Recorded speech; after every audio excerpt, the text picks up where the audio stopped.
એના માટેની પ્રોસેસ એવી છે કે જો તમે સાચા અર્થમાં મુમુક્ષુ છો, મુક્તિમ ઈચ્છાએથી મુમુક્ષુતા, જો તમને મુક્તિની ઈચ્છા હોય, ધર્મ અર્થ કામ અને મોક્ષ, મોક્ષની પ્રાપ્તિની ઈચ્છા હોય તો જ તમે કોઈ પણ ધર્મની અંદર સાધુ તરીકે એમની ભાવના જાગે.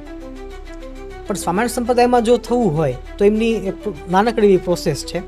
કોઈ પણ સારા સંતો કે જે પોતાને ગમે છે, એમના જીવન સારા હોય, એ સંતો દ્વારા ભજન ભક્તિ થતી હોય, સમાજના સારા કાર્યો થતા હોય, જે કોઈના માટે આદર્શરૂપ હોય, તો એવા સંતોનું શરણું લેવું, એ સંતોની નિશ્રામાં જીવન પસાર કરવું જોઈએ, ભક્તિ માર્ગને અપનાવવો જોઈએ, સેવા ઇત્યાદિ કરવું જોઈએ.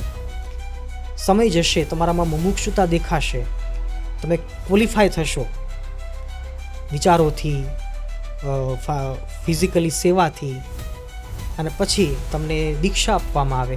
પહેલાં સફેદ વસ્ત્રો આપવામાં આવે, એને પાર્ષદી દીક્ષા કહીએ, અને પછી આવા ભગવા વસ્ત્રો આપવામાં આવે, જેમને ભાગવતી દીક્ષા કહીએ, જે સંપૂર્ણ શાસ્ત્રોક્ત છે. અને ભાગવતી દીક્ષાના અધિકારી કેવળ ને કેવળ આચાર્ય મહારાજ છે. એ સ્વામિનારાયણ સંપ્રદાયની આ મૂળ પરંપરા છે.